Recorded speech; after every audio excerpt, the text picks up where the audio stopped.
저희는 어떤 무엇을 할지 고민을 해봤는데요.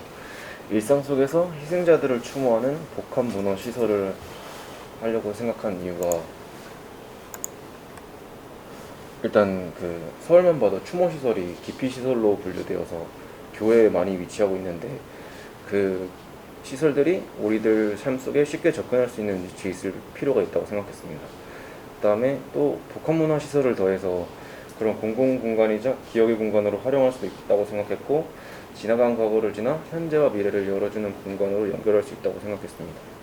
첫 번째는 볼로냐에 있는 유대인 메모리얼인데, 이게 10m 10m 광철 블록을 사용해서 저 사이로 들어가면 들어갈수록 폭이 좁아져서 유대인 희생자들이 겪은 압박감을 경험할 수 있도록 설계되었고요. 또 공기에 노출되면 시간의 진화에 따라 산화되어 주황색으로 변하는 재료를 의도적으로 사용해서 시간의 흔적을 보여주는 그런 공간이었어요. 그리고 저번 시간에 교수님께서 보여주신 유대인 메모리얼인데, 이건 또 2711개의 콘크리트 블록을 반복적으로 나열해서 블록 사이를 걸으면서 명상하거나 추모하는 체험뿐만 아니라 어린이들이 뛰어놀거나 연인들이 데이트할 수 있는 그 공간으로 활용하여 도심 속에 추모 공간을 만들 수 있다고 생각을 했습니다. 저번 시간에 가져온 사례인데, 9.11 메모리얼인데 빌딩이 존재하는 위치에 그대로 설치되어 장소성을 가진 공간으로 활용을 하였고, 희생자들의 부재를 흐르는 물로 통해 채워지지 않는 슬픔으로 표현하였고, 또 이 프로젝트는 공공 공간의 회복을 목표로 죽은 자와 살아가는 자의 일상에 공존하는 장소이자 과거와 현재가 어우러진 특별한 장소가 될 수 있다고 생각을 했습니다. 이건 재료로 이번에 생각을 해봤는데, 매트한 돌이 아니라 물을 부어가면서 갈아가지고 반사되는 돌로 공중에 희생자들의 이름이 떠다니게 하고 그런 느낌을 주어서 산자와 죽은 자를 공존하는 표현이 인상 깊어서 갖고 왔고, 그 다음 또 미국의 역사축을 활용하는 의미를 전달하면서 기승전결 스토리를 담아내는 것도 마음에 들었습니다. 대공간 사례로 9.11 메모리얼 옆에 있는 옥슐러스 칼라트라바가 설계한 건데요. 이건 기차역이자 추모 공간이자 상업시설로 사용되고 있습니다. 그래서 이게 판테온의 맨하튼 버전이라고 하는데, 어린아이가 두 손으로 하얀 새를 받쳐 날려보내는 모습으로 테러 희생자들을 기리는 그런 표현을 했다고 하는데요. 판테온의 맨하튼 버전이란 것처럼 여기 이 사진을 보면 오큘러스의 눈이라고 하는데, 이게 고정식 창이 아니라 개폐식 창이어서 9.11 추모 때 창이 열리고 열리면서 내려온 햇빛으로 추모도 하고 하는 공간으로 이제 대공간으로 활용하여 추모도 하고 다른 부가적 기능을 할 수 있다고 생각을 했습니다. 이건 정르벨이 설계한 아부다비에 있는 루브르 박물관인데요.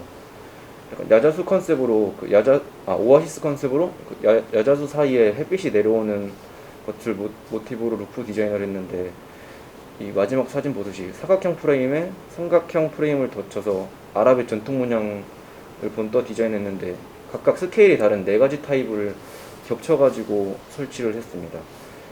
그리고 이게 만약 이 지붕이 없더라면 그냥 메스만 있고 실외 공간인데, 지붕을 있음으로 통해 실외 공간이 실내 공간으로 바뀜에 따라 시민들에게 쉼터도 제공할 수 있고, 또 이 건물이 구조 기능 및 정합성을 가진 건물이라 생각해서 가지고 와봤습니다. 진짜로 어려운 주제, 여러분. 메모리얼이면서 대공간이다.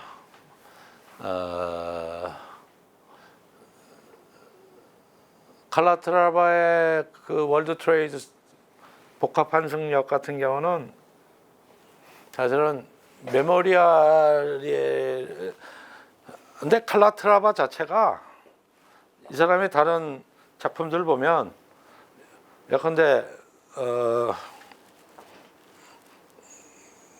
이거랑 똑같이 생긴 오페라 하우스도 하나 있지. 미네폴리스인가? 똑같이 이렇게 날개처럼. 근데 칼라트라바는 자기가 어떤 조형을 할 때 항상 생명체로부터 힌트를 받아. 그리고 스케치도 보면 이게 그 스케치부터 해. 새, 어떤 건물은 눈동자 혹은 뭐 근육 엮기 드는 거 이거는 새지요. 그냥 물론 이제 여기가 이제 월드 트레이드 센터 바로 옆이니까 이 그런 승화된 뭐 이런 거를 얘기하면 와닿지. 어린아이가 새를 높여. 근데 그게 뭐 그렇게 갖다 붙인 말 아니야? 갖다 붙인 말. 그래서 추모를 하는 건 그냥 추모의 메모리알이면 돼. 그걸로 메모리알이라는 건 또 장소성이라는 것도 있고, 예컨대 이태원에다가 메모리알을 하나 만든다. 만들 수 있지 지금. 그러면 이태원에 가야 될 것이고, 이태원의 어느 장소를 찾아야 되고, 그걸 가장 상징화할 수 있는 어떤 걸 만들어야 되고, 사실 그 뭐 그냥 딱 하면은 설계 금방 끝나. 한 2주일이면 끝나. 그러면 그거는 우리가 원하는 바가 아니지. 그래서 오히려 자, 이거든 다음 사례가 의미가 있다고. 자, 이게 왜 좋은 작품인지를 설명해 봐. 응? 왜? 그러니까 어떤 걸 잘 어프리시에이트 해야지 내 건축이 는다고. 저게 왜 좋은지 그런 걸 알아야 나도 그거를 자꾸 내가 하잖아. 왜 좋아? 좋은 거 한 5가지만 얘기해 봐. 하나씩 얘기해 봐. 어떤 면이 훌륭한 건축이야? 응? 크게 얘기해 봐. 빛의 표현 방법. 빛의 표현 방법이 뭐 어때? 빛의 표현 방법이 좋다. 또 자연을 형상화한 과정. 자연적으로 형상화를 한 과정. 어떤 게? 밑에가 위에가? 위에가 또 구조 기능 미가 또 정답 얘기하고 앉아 있구만.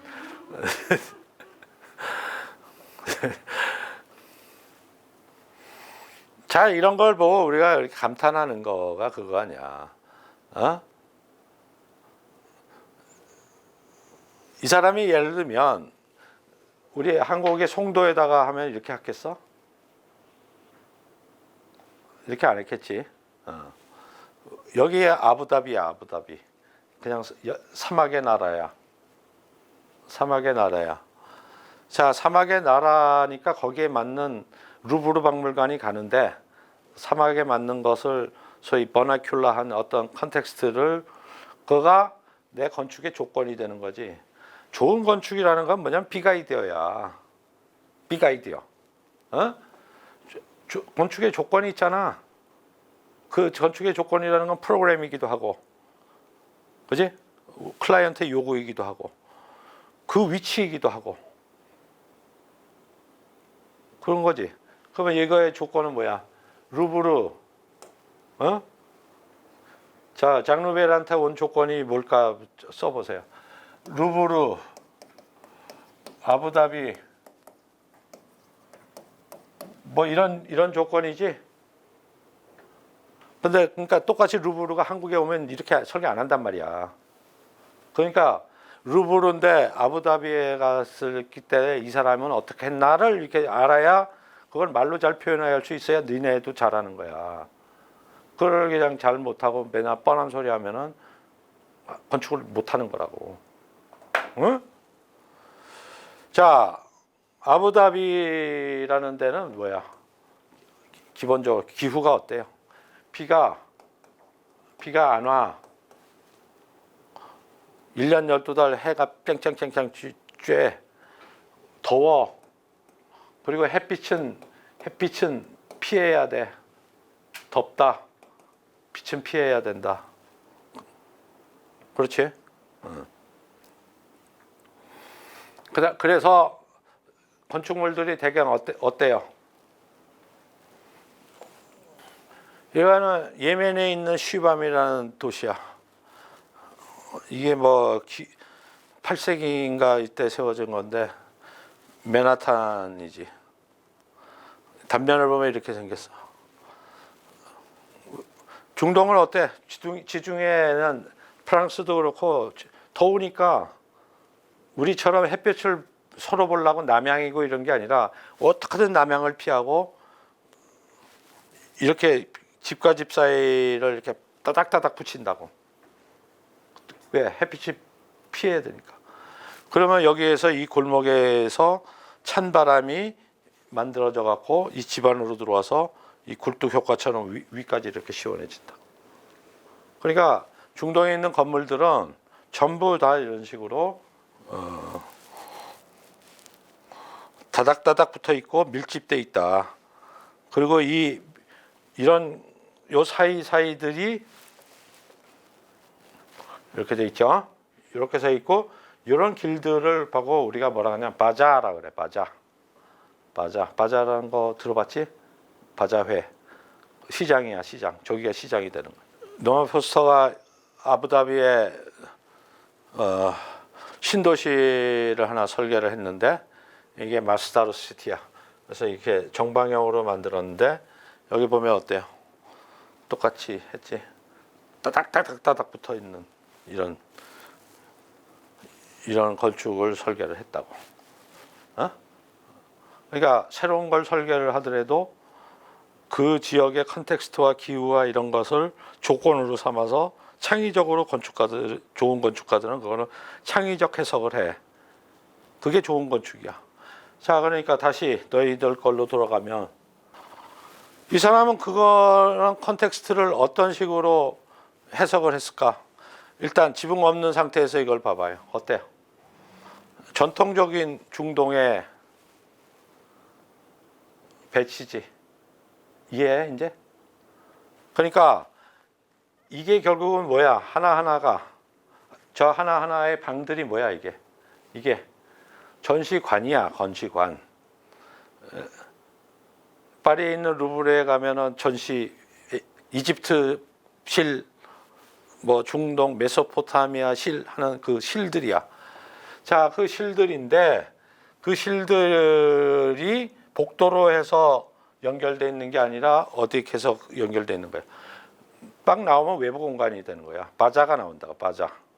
그렇지? 바자로 나와. 요거 하나하나가 집들이고 집들이 곧 전시실이고 그 실에서 나오면 바로 이런 바자가 나온다. 자, 그 다음에는 어떻게 해야 돼요? 햇빛을 피해야 되잖아. 피해야 되니까 뭐가 필요해? 이렇게 거대한 햇빛 가리개가 필요하지. 오아시스에는 야자수 나무가 있듯이. 자, 이런 거대한 이게 필요해. 그래서 돔을 만들어야 되는데 어떻게 만들어야 될까?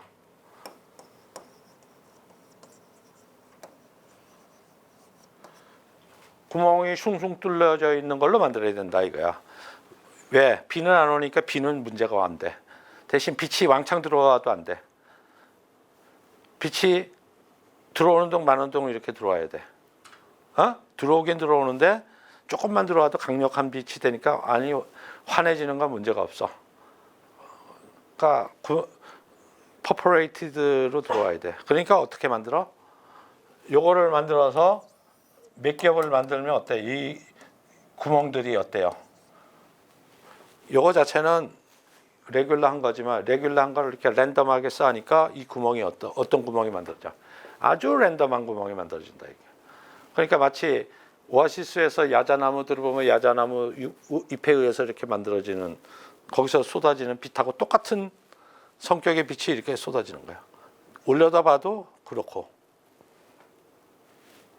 그렇죠? 그럼 이 건축가가 잘한 건 뭐야? 이런 아이디어야. 아, 아래는 이렇게 해야 되겠구나.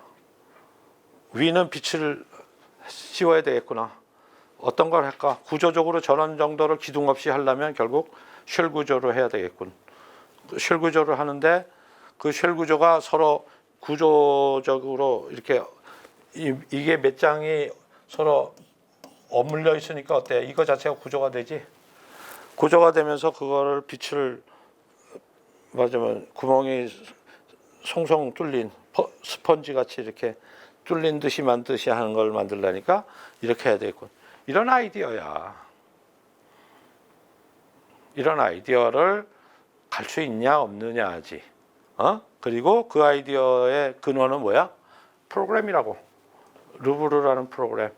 아부다비라는 곳에 이 클라이밋 기후 조건 이것이 만나서 이 사람의 아이디어가 돼서 그러므로 장르벨이지. 알았어요? 그러면 여러분들이 장르벨이 되고 싶다라고 해서 지금까지 공부하고 있는데 그럼 장르벨이 작품을 보고 왜 저 사람이 작품을 저렇게 훌륭하게 해주는 거고 야 저런 아이디어가 어디서 나왔을까 하고 감탄할 만한 게 뭘까? 이걸 자꾸 내가 어프리시에이트 해야 나도 저걸 할 수 있게 되는 거잖아. 알았어? 그냥 하는 게 아니야. 자, 그러니까 대공간을 하는 것인데 여기는 어떤 걸 갖고 있어요? 이런 모든 기능성, 구조 이런 것도 갖고 있지만 저것 자체가 상징성을 갖고 있잖아.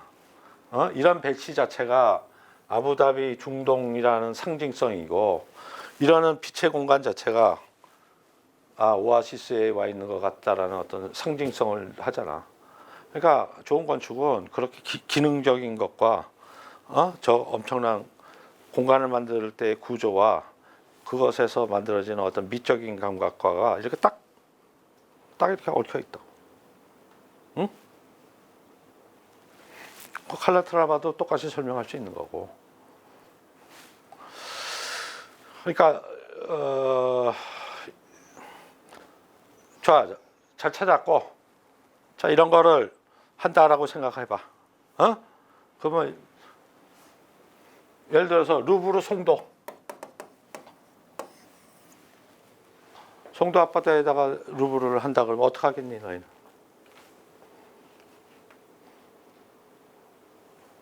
뭐 안 될 거 뭐 없잖아, 그지? 루브르가 송도에 왔어. 디즈니랜드 말고 루브르가 왔다고 치고 루브르가 송도에 왔어. 이거하고는 다른 걸 했을 거 아니야. 장르벨한테 루브르 송도를 해주세요. 그러면 다른 걸 했을 거라고. 예를 들어 장르벨이 노들섬에다 오페라하우스를 설계한 적도 있어요. 그것도 찾아봐. 그러면 노들섬에다가 오페라하우스를 해주세요 했더니 장르벨이 어떻게 했어? 그러면 그 사람한테 송도에다가 루브르 분관을 줘주세요. 그러면 어떻게 할 거 아니야. 그걸 너희가 전제로 해서 한국 기후에 맞고 뭐라 한 거를 한다 그러면 이렇게 안 하겠지. 그지?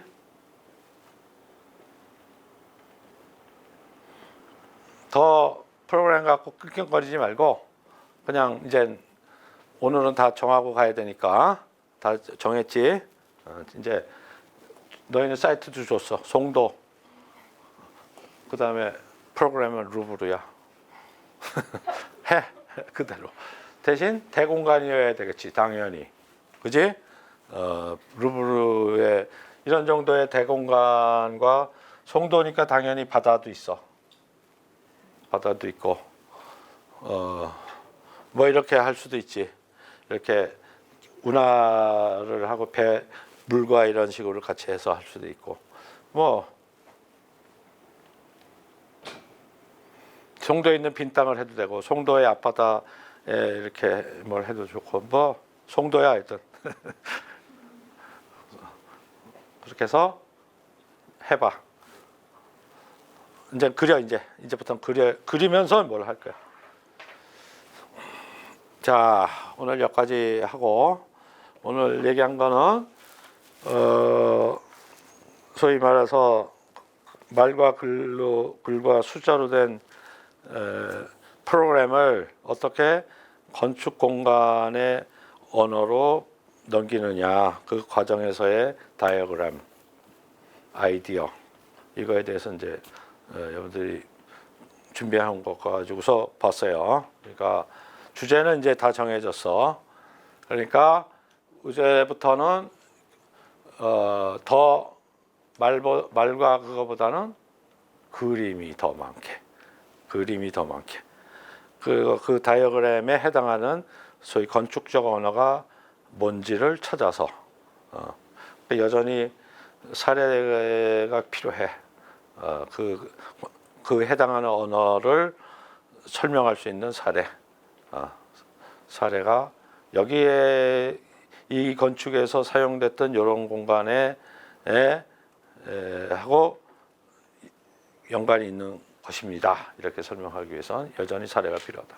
이렇게 해서 그 지금 3주차에 들어갈 거니까 그렇게 준비를 해오세요.